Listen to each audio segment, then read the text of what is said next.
네, 시간을 구원하라입니다. 리디밍 더 타임인데요. 성경에 이런 구절 보신 적 있나요? 네, 이게 성경 구절입니다. 그것도 아주 우리가 잘 알고 있는 성경 구절이에요. 보도록 하죠. 자, 말씀입니다. 에베소서 5장 8절에서 17절인데요. 같이 읽어보겠습니다. 시작.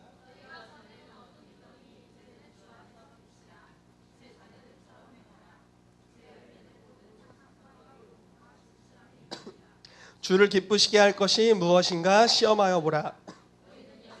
어둠의 일에 참여하지 말고 도리어 책망하라. 그들이 은밀히 행하는 것들은 말하기도 부끄러운 것들이라. 그러나 책망을 받는 모든 것은 빛으로 말미암아 드러나나니 드러나는 것마다 빛이니라. 그러므로 이르시기를 잠자는 자여 깨어서 죽은 자들 가운데서 일어나라. 그리스도께서 너에게 비추이시리라 하셨느니라. 그런즉 너희가 어떻게 행할지를 자세히 주의하여 오직 지혜 있는 자같이 하여 세월을 아끼라. 때가 악하니라. 그러므로 어리석은 자가 되지 말고 오직 주의 뜻이 무엇인가 이해하라. 아멘. 자, 이 세월을 아끼라 이 말씀이 리디밍 더 타임입니다. 시간을 구원하라라는 뜻이에요. 그러니까 세월을 아끼라. 너무 어감이 다르지 않나요? 세월 아끼라 어떤 생각이 드세요? 이 말씀대로 살아야겠다 그러면.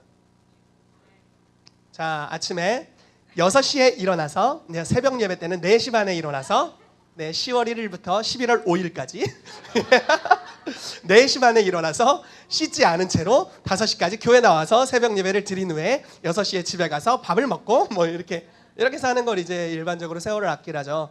그러나 시간을 구속하라라는 것은 좀 더 다른 의미인 것 같습니다. 시간을 구원하라는 거예요. 여러분 이런 얘기 들어보신 적 있나요? 예를 들어서 10월 1일 날 어떤 큰 트라우마 사건을 경험한 사람이 있어요. 근데 그 날짜가 10월 1일이었어요. 그럼 다음 연도 10월 1일이 됐을 때 어려운 사건을 동일하게 당하는 일들이 많습니다. 시간이 타락했어. 이해되세요? 여러분 그 이슬람의 라마단 기간이라고 아십니까? 하루에 3번인가요? 5번인가요? 5번씩 아무튼 5번씩 기도하면서 그 이슬람의 예식을 지키며 금식하는 기간입니다. 이 기간에 이슬람 모든 사람들은 모슬림의 모든 사람들은 다 같이 모여서 기도합니다. 또는 그 메카를 향해서 기도하나요? 아무튼 그렇게 기도하는 시간을 갖습니다. 그럴 때 기독교가 어마어마한 박해를 받게 되고요. 그 기간 동안 이슬람이 더 확산되는 일들이 있습니다. 자, 시간이 뭔가 문제가 생기는 기간입니다. 시간이 구원받을 필요가 있다라는 것입니다. 여러분들의 삶에도 혹시 어려운 시간들이 있나요? 혹시 그게 반복되거나 예지자매님 힘들면 이거 치우셔도 됩니다. 제 쪽으로 돌려주시면 감사하겠습니다. 모델인 줄 알았어요. 이렇게 머리가 계속 이렇게 흩날리시길래 예. 네. 반복되는 시간적인 어려움들이 있다면 그것이 구속될 필요가 있습니다. 제가 이제는 조금 덜한데요. 한 4, 5년 전만 해도 크리스마스가 정말 싫었습니다. 크리스마스만 되면 열심히 교회에서 연기를 했던 추억이 하기 싫었었는데 억지로 했던, 그리고 거의 밤을 샜던, 무언가를 준비하려고 몇 달 전부터 수고했던 그런 생각이 납니다. 그러니까 행사로서의 어떤 그런 기억들이 있어서 그게 제 개인적으로 어떤 분들에겐 좋은 추억이었겠지만 제 개인적으로는 굉장히 어려운 시간이었습니다. 그래서 매년 크리스마스가 다가올 때 좋지 않은 추억이 있었습니다. 그 시간이 구속될 필요가 있어요. 구원받을 필요가 있다라는 겁니다. 여러분 오늘부터 내일이 이제 추석 본 날이죠.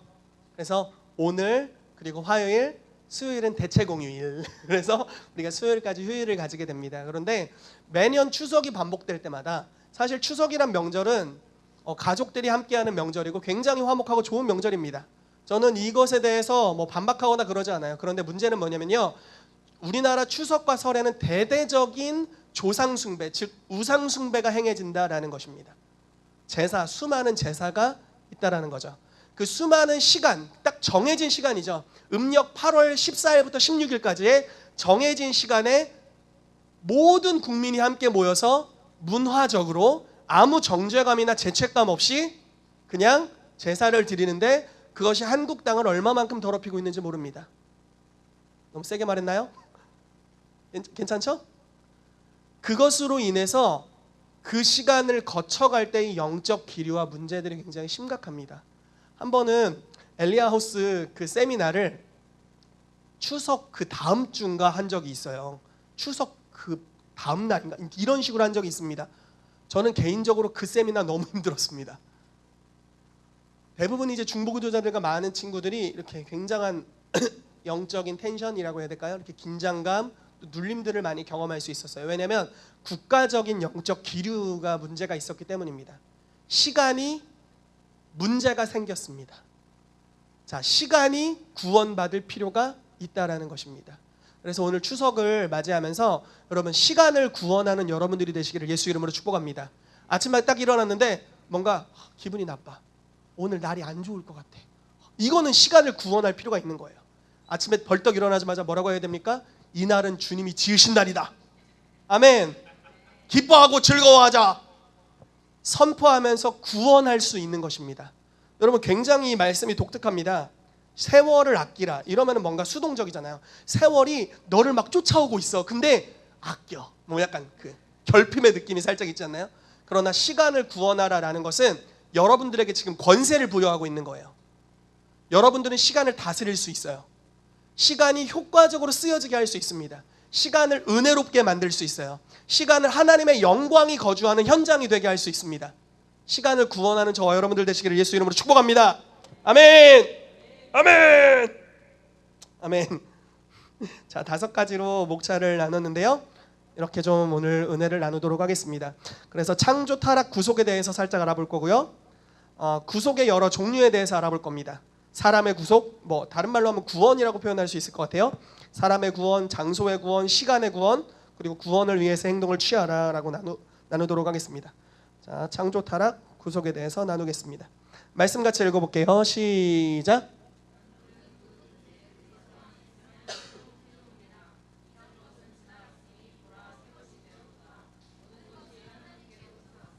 그가 그리스도로 말미암아 우리를 자기와 화목하게 하시고 또 우리에게 화목하게 하는 직분을 주셨으니 곧 하나님께서 그리스도 안에 계시사 세상을 자기와 화목하게 하시며 그들의 죄를 그들에게 돌리지 아니하시고 화목하게 하는 말씀을 우리에게 부탁하셨느니라. 아멘. 여러분 세상의 역사가 이런 방식으로 흘러갑니다. 창조와 타락과 구속의 역사로 흘러갑니다. 자, 누가 세상을 창조했나요? 아멘. 하나님이 세상을 창조하셨습니다. 어떻게 창조하셨나요? 네, 말씀으로 창조하셨고 우리를 흙으로 빚어서 창조하셨습니다. 믿으시죠? 아멘. 그런데 인간이 어떻게 되었습니까? 창조를 받은 아담과 하와가 뭘 따먹었어요? 네, 선악과를 따먹었습니다. 선악과를 따먹고 하나님을 반역하는 죄를 범합니다. 그래서 어떻게 됐나요? 타락하게 됩니다. 여러분들도 타락한 적이 있나요 혹시? 여러분들 인생에 타락한 적이 있습니까? 없을 수가 없어요. 나면서부터 죄인이었기 때문에 없을 수가 없습니다. 그래서 우리의 인생은요 창조되었지만 타락하는 역사가 있습니다. 근데 하나님의 선하심을 여기서 맛볼 수 있는데 타락한 것을 버리지 않는다라는 겁니다. 타락한 우리를 버려두지 않으셨다. 예를 들어 물이 더러워졌어요. 마시려고 하는데 그럼 일반적으로 우리 물을 버리잖아요. 새물을 따야지 이렇게 하잖아요. 근데 하나님은 물을 정화시켜서 드시는 거예요. 희태기를 만들어 놓고 기뻤어. 보시기 심히 좋았어요. 그런데 이놈이 타락했어. 물이 오염됐어요. 그럼 더러워 하고 딱 버리고 예지로 갈아 바꿔야겠다. 예지 정수기에서 물을 뽑아가지고 이렇게 이렇지 않으시다는 거죠. 그대로 용서하시고 구원하셔서 영광을 굳이 걔를 통해 받으신다는 거예요. 여러분 오늘 로마서 11장 말씀이 그런 말씀이었잖아요. 이스라엘을 향해서 구원을 계획하셨고 택하셨는데 그들이 하나님을 반역하여 떠났죠. 그러나 주님께서는 그들을 완전히 버려두신 것이 아니라 하나님의 섭리 가운데 구원할 계획을 갖고 계셨고 오늘날 그 일들을 행하고 계시다라는 것입니다. 아멘. 우리를 향한 하나님의 구속의 계획이 있다라는 거예요. 여러분 가족들 중에 안 믿는 분들이 있습니까? 네, 많이 있으신 것 같네요. 그들을 향한 하나님의 구속의 계획이 분명히 있다라는 사실입니다. 그리고 그 구속의 계획이 이제 움직여질 것입니다. 아멘. 그래서 역사가 이런 방식으로 흘러가는 거예요. 창조하셨고 그러나 인간은 타락했고 하나님이 다시 구속하신다라는 것입니다. 하나님께서 우리를 그리스도로 말미암아 자기와 화목하게 하셨습니다. 그래서 우리를 구속하셨어요. 그러나 구속받은 우리로 끝나는 것이 아니라 우리로 하여금 화목해 하는 직분을 주셨습니다. 그래서 우리가 가는 곳마다 구속의 역사가 새롭게 풀어지게 하셨다라는 거예요. 그런데 여러분, 구속의 대상이 누구일까요? 구속의 대상은 무엇일까요? 무엇일까요? 명절 피곤하십니까? 무엇일까요, 여러분? 구속의 대상이 무엇일까요? 모든 피조세계입니다. 하나님이 만드신 모든 것들이 구속되어야 돼요. 여러분, 이 장소도 구속되어야 할까요? 여러분들의 가정도 구속되어야 할까요? 여러분들의 이렇게 표현해보죠. 집터도 구속되어야 할까요? 어떻게 생각하세요? 풍수지리설을 이야기하는 것 같습니까? 여러분들의 집터도 구속받아야 합니다. 아벨의 피가 뿌려졌을 때 땅이 호소합니다. 주님, 가인이 그랬어요. 복수해 주십시오. 근데 그 땅에 피가 뿌려져서 땅이 어떻게 되냐면 저주를 받습니다. 가인은 이 땅에서 아무 소출을 얻지 못해요. 이제부터 땅이 저주를 받았습니다. 만약에 누군가가 그 땅으로 갈 때 어떤 일이 일어날까요? 저주를 받은 땅이므로 열매 맺지 못하죠. 이 땅이 구속받을 필요가 있는 것입니다. 여호수아가 기브온 족속을 향해서 언약을 맺었습니다. 내가 너희를 죽이지 않겠다. 그런데 이스라엘 백성의 대표로서 언약을 맺었는데 사울 왕이 기브온 족속을 죽였습니다. 그때 바로 저주가 오지 않았어요. 그런데 다윗이 왕이 되었을 때 저주가 갑자기 옵니다. 어떤 저주냐? 기근의 저주가 옵니다.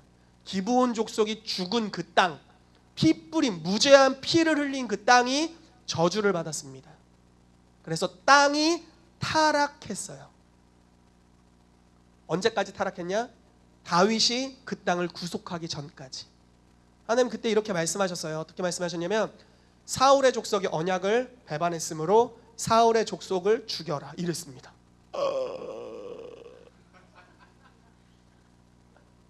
여러분들의 부동산이 깨끗해지기 위해 죽어야 된다. 이제 구약 시대죠. 피 뿌림이 없이는 사함이 없는 겁니다. 예수 그리스도의 보혈로 충분함을 믿습니다. 아멘. 아벨의 그 의로운 피보다 더 낫게 뿌린 피라고 히브리서 말씀에 기록되어 있습니다. 예수 그리스도의 보혈이 지금도 우리를 통해 뿌려질 수 있고 흘러갈 수 있음을 믿습니다. 그래서 여러분들의 부동산에 예수 그리스도의 보혈이 역사될 때 장소가 구속받는 일이 있게 되는 것입니다. 날이 구속받는 것도 동일한 원리로 진행될 수 있습니다. 쭉 한번 나가볼게요. 자, 사람의 구속, 사람의 구원에 대해서 나눠보겠습니다. 여호수아서 24장 2, 3절 말씀입니다. 같이 읽어볼게요. 시작.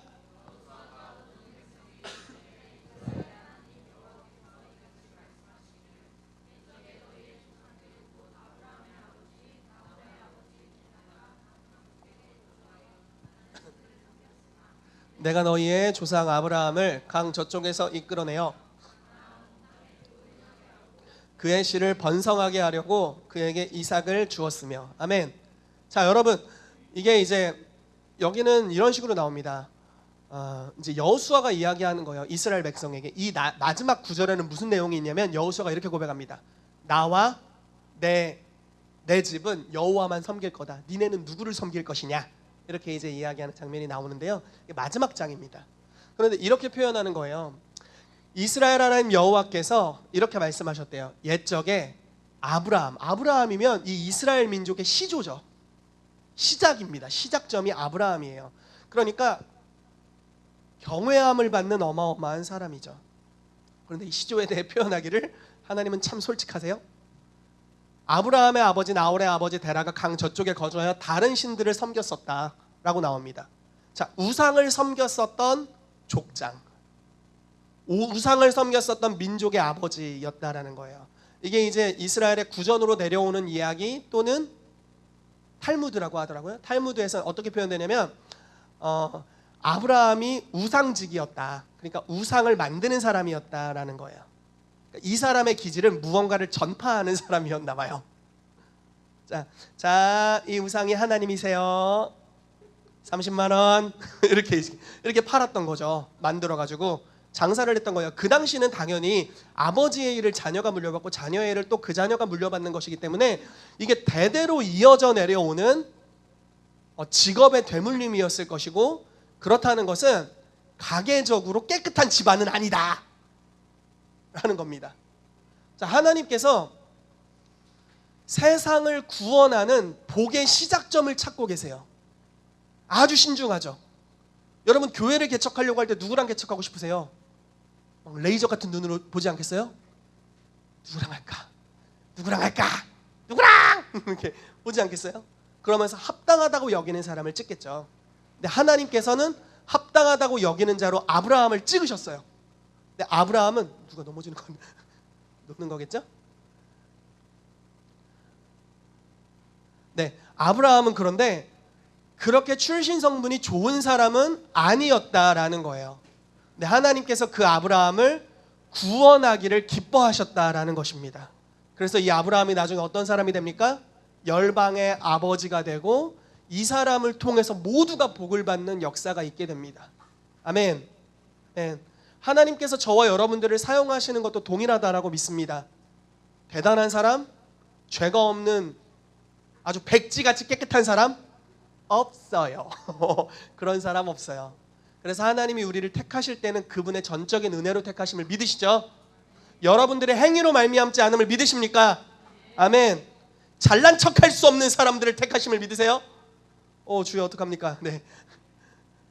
그런 사람들을 주님이 선택하셔서 주님의 의를 나타내시고 그들을 통해서 세상을 구원하기를 기뻐하십니다. 아멘.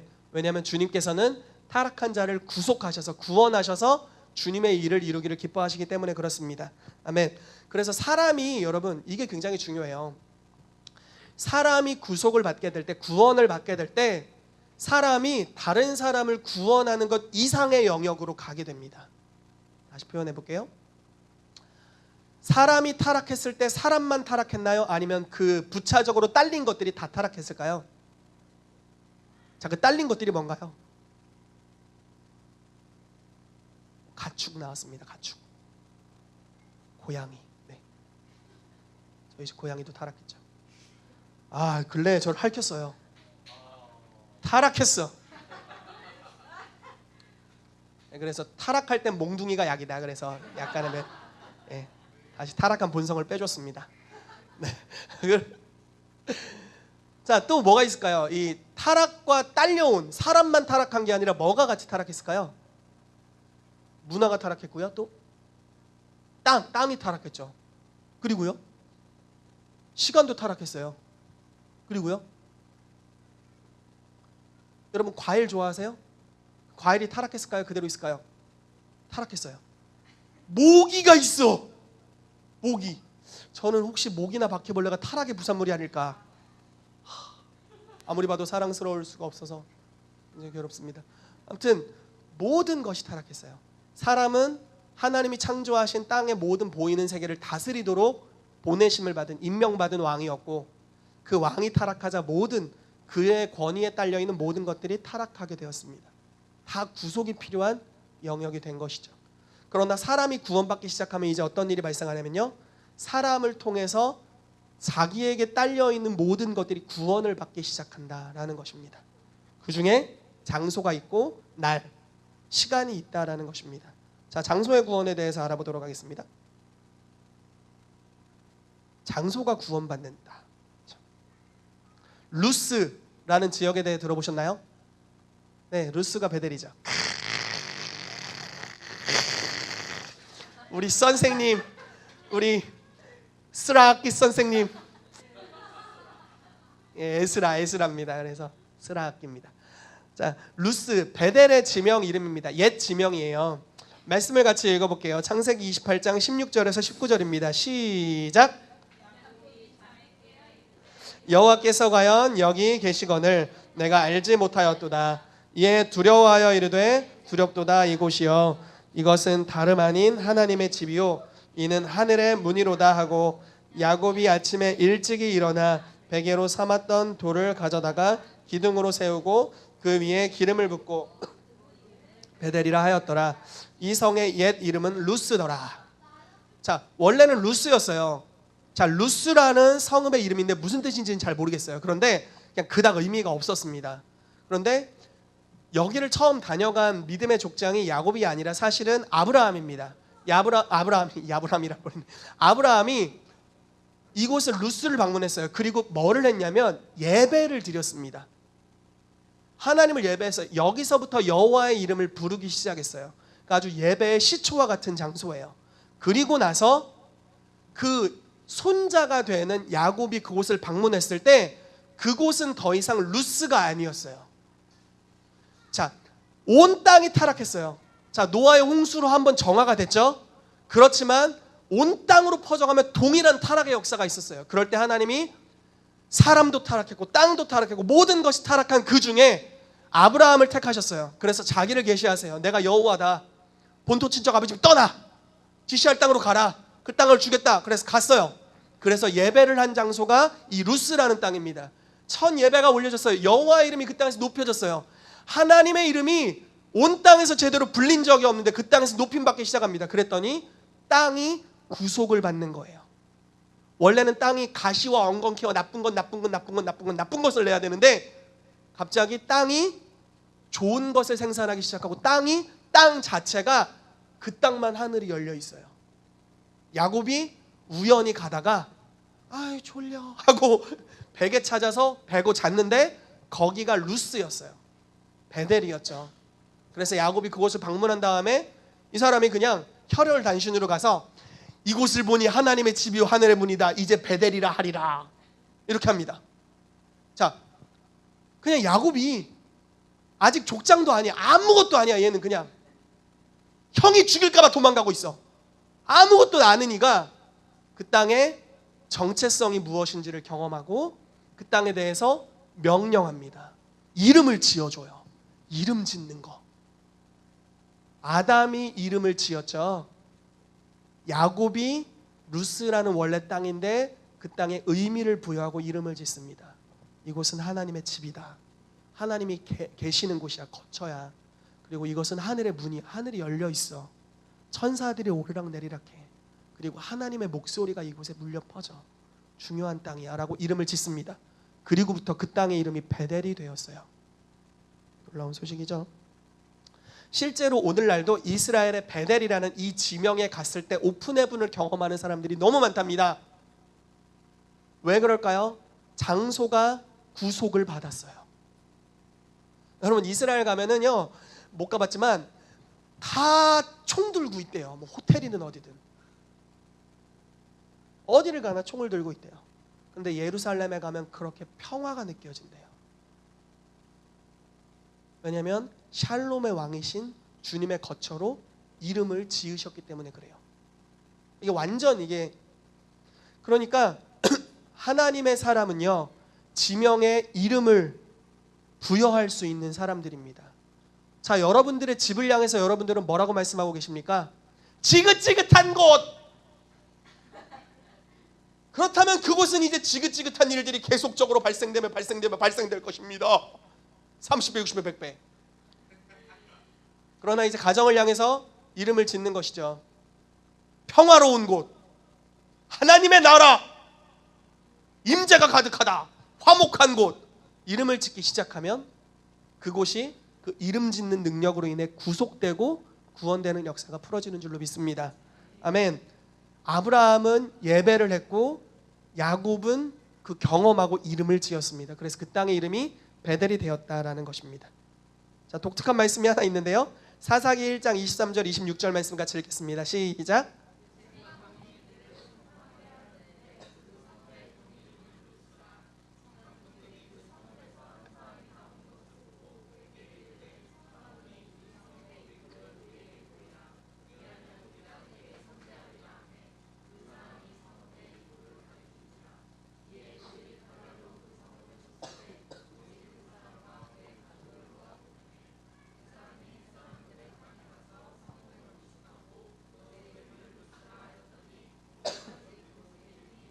아멘.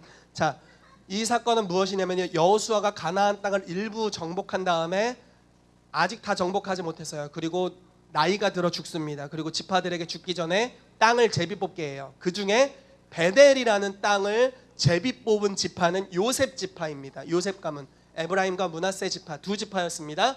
이 두 지파가 정탐을 갑니다. 근데 본성의 이름 나오죠? 루스예요. 자, 야곱이 이름을 지었고 그렇지만 가나안 민족이 다시 루스라는 이름을 사용하고 있는 때입니다. 정탐꾼들을 보냈는데요, 성읍에서 한 사람을 발견해요. 야, 입구 좀 알려줘, 입구 좀. 그러면 너네 살려줄게, 이럽니다. 그러나 명령은 무엇이었냐면 진멸하라 였습니다. 진멸해야 되는데 한 가정을 살려주게 됩니다. 그리고 보세요, 선대하리라, 입구를 알려줬죠. 칼날로 다 죽입니다. 그러나 그의 가족을 놓아줍니다. 이 가족은 햇사람이었고 루스라는 지명의 색채와 색깔을 가진, 루스 땅의 기름 부으심을 가진 자들이었습니다. 그리고 도망갑니다. 무서워 이스라엘 하고 도망가서 여기 딱 거주하며 성읍을 짓고 이름을 루스라고 했습니다. 분명히 루스가 뭔지는 모르겠어요. 그렇지만 베델보다 좋진 않아요. 베델이 훨씬 좋아요. 자, 사람은 땅의 성격을 규정할 수 있다라는 것입니다. 그것을 좋은 쪽으로든 나쁜 쪽으로든 규정할 수 있습니다. 여러분, 북한을 보십시오. 그 땅이 어떻습니까? 어떤 땅으로 규정되고 있나요? 한 사람의 독재자가 대대로 이어서 그 땅을 공산주의 치하에 놓고 1인 독재 체제로 놓고 있습니다. 그러니까 그 땅이 어떻게 지금 규정되고 있나요? 어떤 열매를 맺고 있나요?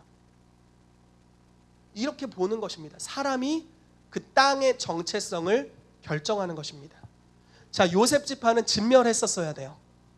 그러나 어찌됐건 루스라는 땅을 베델로 변화시키는 일을 합니다. 그런데 루스가 딴 데 또 생겼어요. 참 아이러니합니다. 자, 장소의 구원을 또 보도록 하겠습니다. 여부수 족속의 예루살렘입니다. 여부수 족속이 예루살렘에 원래 거주했던 민족이에요.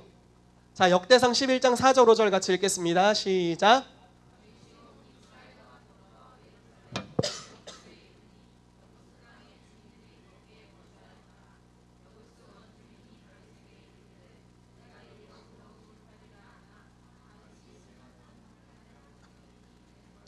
아멘.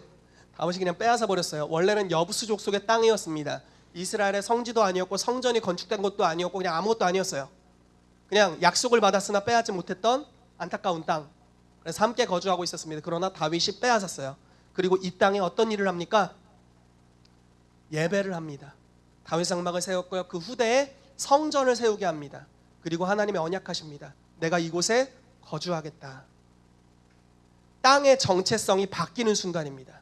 이방인이 거주했던 땅에서 하나님의 영광이 거주하는 땅으로 바뀌게 됩니다. 그리고 나서 시편 48편 1, 2절에 이렇게 말씀합니다. 여호와는 위대하시니 우리 하나님의 성 거룩한 산에서 극진히 찬양을 받으시리로다. 터가 높고 아름다워 온 세계가 즐거워하며 큰 왕의 성 곧 북방에 있는 시온산이 그러하도다.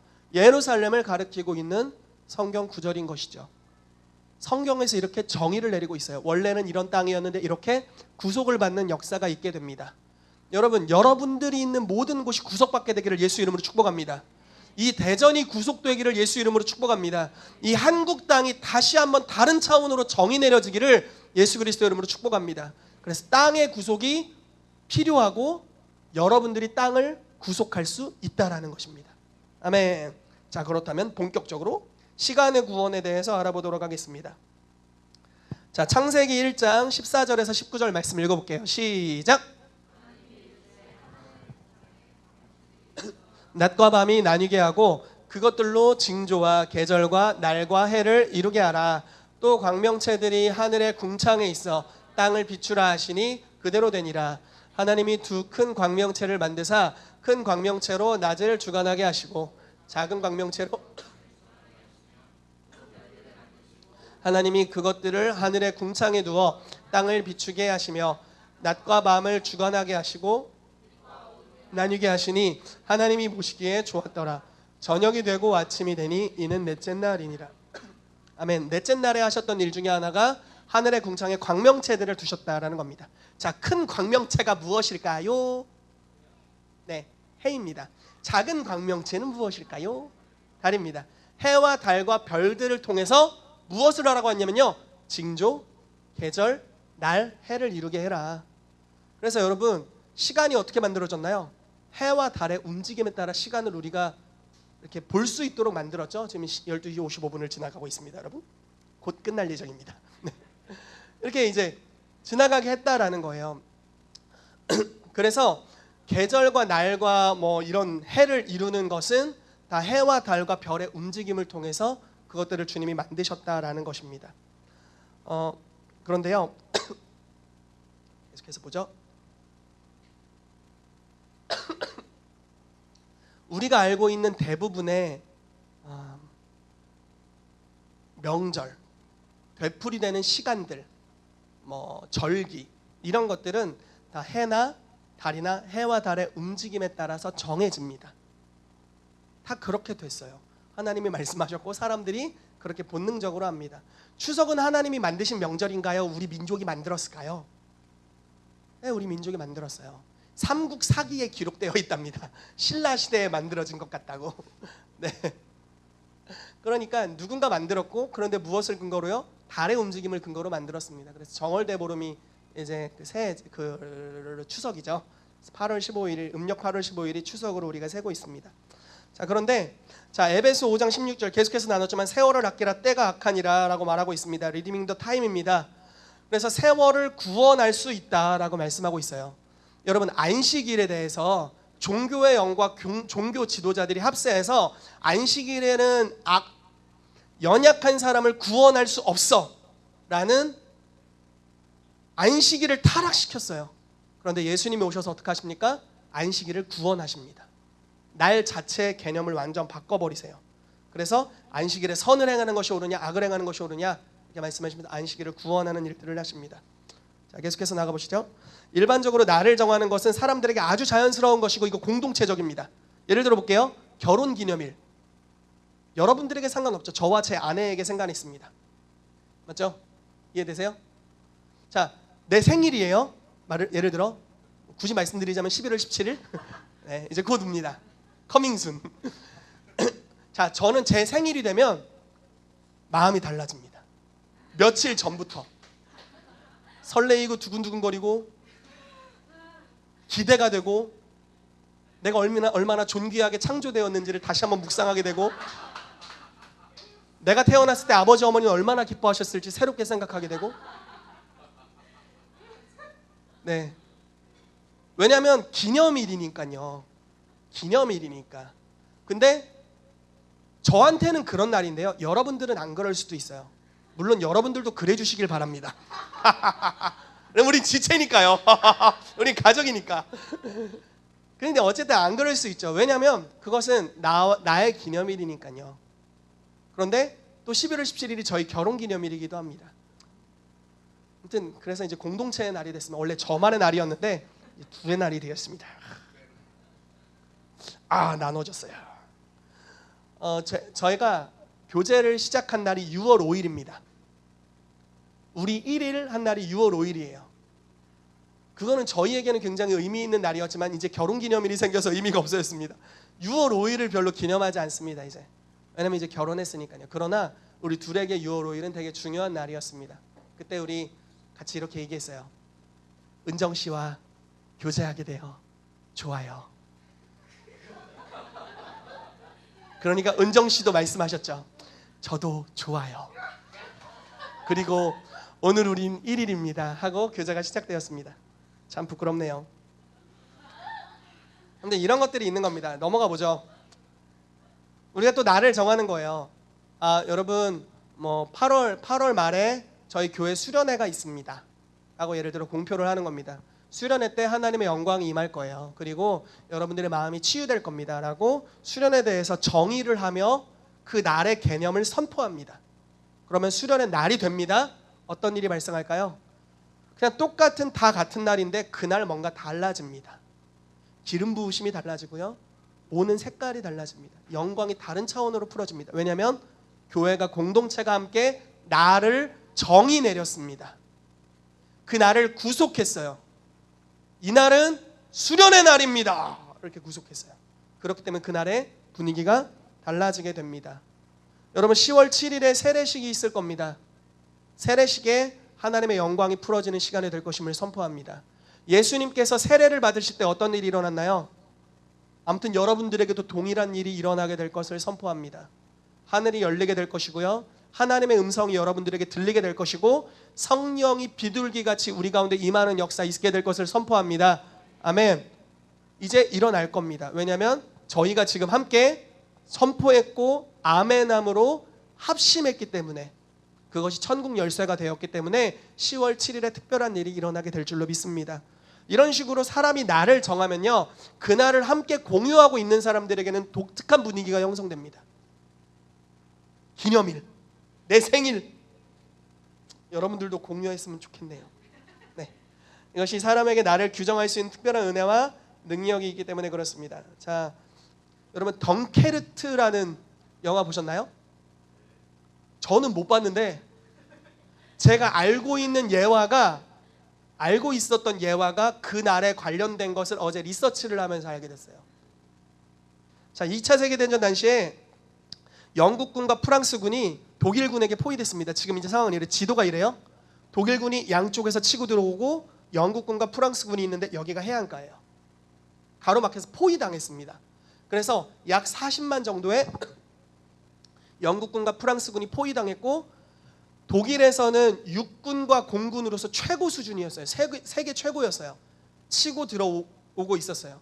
그런데 이제 포위당해서 이제 히틀러가 가라, 죽여, 이렇게 하면 끝나는 거예요. 40만 끼기예요. 어떤 일이 발생됐냐면요, 영국 국왕이 그날 이렇게 선포합니다. 우리 민족이 지금, 우리 군대가 이런 위기에 처해 있습니다. 오늘을 국가 기도의 날로 정합시다. 그리고 우리 같이 기도합시다. 그리고 재미난 것은요, 그 선포를 하기 바로 전날이 프랑스의 실제 국가 기도의 날이었습니다. 양 나라에서 기도를 쏩니다.